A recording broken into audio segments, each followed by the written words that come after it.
Hey all. So, for those of you who haven't heard me say this, I actually finished my first path within the first 24 hours, but I ran into a fun bug with the Nameless Grandmaster where I had finished all of the missions in Phase 4, but a bug had him at 60% health, and I had no realistic way to get him down.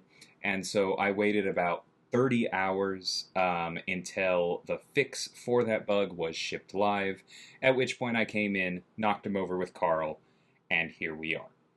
So this is the reward opening for my very first path, which I finished last Friday. I streamed another path over the weekend. I did record this entire path. I probably will put all of it up at some point, but I'll need to do at least some light editing. Maybe some commentary. It's literally hours of gameplay, so I'm still figuring out exactly what I want to do with that. But let's start with opening this 2 to 3 gem. I had some conflicted feelings about exactly what I wanted out of this. There are a lot of things. I don't feel like I really have clear slam dunks in just about any class except maybe Cosmic, where I think I'd take up Gamora. I kind of expected it would end up landing on Science or Mystic, because those are the two classes of my characters that are going to be in the Titan Crystal as of next month. And so ideally, I would have, this is a gem that I would have loved to have saved for the possibility of Kushala in December, right? Because I've been saving my Titan crystals. But if I save the gem until then I won't be Valiant for Cyber Weekend. And spoiler alert, I do plan to be Valiant by the end of Cyber Weekend because I do want to get the Valiant deals. I know they're not public yet, but hopefully it doesn't surprise people that they are pretty good value. So that means I'm going to have to make a decision and take up a Mystic. So we're going to go look at my 7-star Mystic roster. It's definitely not bad, right? Maw I picked from the Selector. Sasquatch is a tank on defense, although obviously he'd be better if he were duped. Wong is really good in Necropolis. Again, would be better if he were duped. He's also an annoying defender in Battlegrounds. Mordo has honestly impressed me, and I think that Sorcerer benefits a lot from stat focus. They're not bad, but none of them are duped. And my alliance does care a bit about prestige, so that's not awesome, right? Anyway, I looked over those and I was like, all right, I guess I'm probably taking up Maw. I already place him on defense. I like playing him on offense quite a bit. I legitimately like the character, so I was like, all right, it's going to be Maw.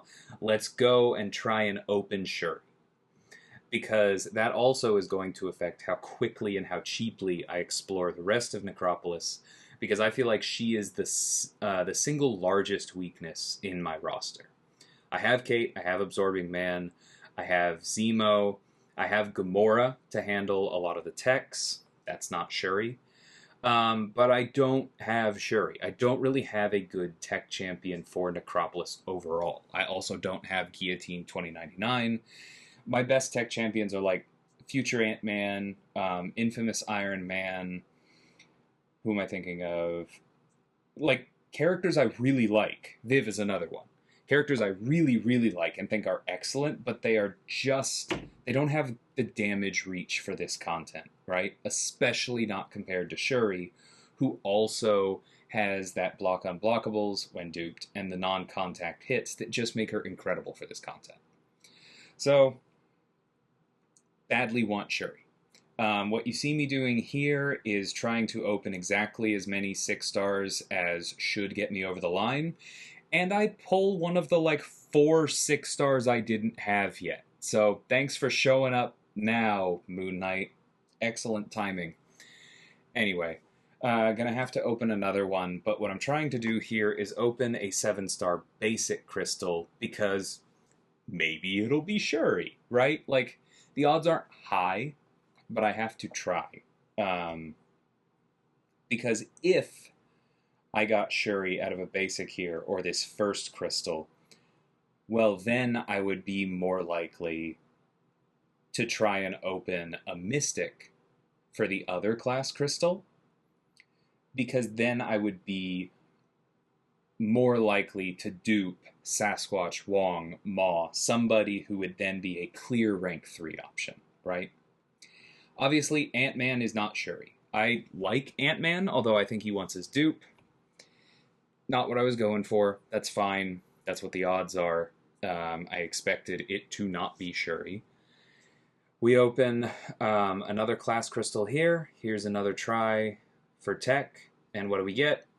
We get a War Machine dupe, which is pretty useless. I like War Machine quite a bit. He's a great character. His dupe is one of those in that great spot where if you play well, it literally never does anything.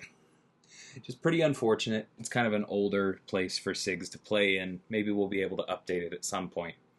But for now, that's kind of a waste of shards, honestly. So that's unfortunate, but this right here is pretty nice. This is a first-time dupe on my 6-star Juggernaut Relic, which is a really good fit for Wong, who is great in Necropolis. So here you see me go ahead and take up Ebony Maw. There he is in all his glory, rank 3. Not a big health pool, but just an absolute menace. Really going to enjoy playing around with that.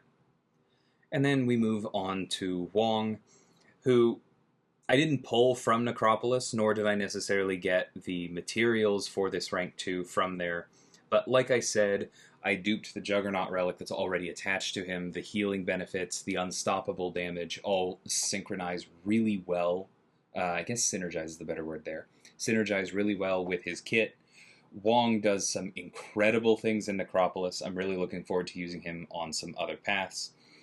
And so this rank 2 is definitely incentivized by that relic pull from the first path. And then the other thing that I did with my first path rewards was I finally decided to take Guardian from rank 3 Sig 200, where he's been for like, I don't know, it feels like 3 years. It's probably not been that long. Finally took him to rank 4 and then used the gem from the path to take him to rank 5 in preparation for next season when he will be tactic. I've liked Guardian forever. If you are paying attention, you may have picked up that I've incorporated some things from his design into a few of my characters. Just always had a blast playing him. Incredible utility, really good damage. Just a very unique character. And I think he falls into that category of characters that makes you better at the game when you really play him more. And so I feel like it was time. He's always been one of my favorites. Now I have him at rank 5. Again, another tech that is great, but not necessarily great for Necropolis. So we have my same problem, but very happy with that. He's going to serve me well in war, and we look forward to our other paths. As of me recording this video, I have streamed my second path on YouTube already. I haven't necessarily sat down yet and figured out what I'm going to do next. I'm kind of in farming mode while I'm waiting to stack up enough that I figure it's worth heading back in, or just the deals come out on Friday, whichever happens first, and then I'll be making some more decisions and continuing through. There's a decent chance that I do another couple paths this upcoming weekend after Thanksgiving, but not necessarily hard committing to any of that right now. I'll see you all soon. Keep an eye for the streams, have your notifications turned on. Hope you enjoyed this video, and until next time, thanks so much for watching, and take care.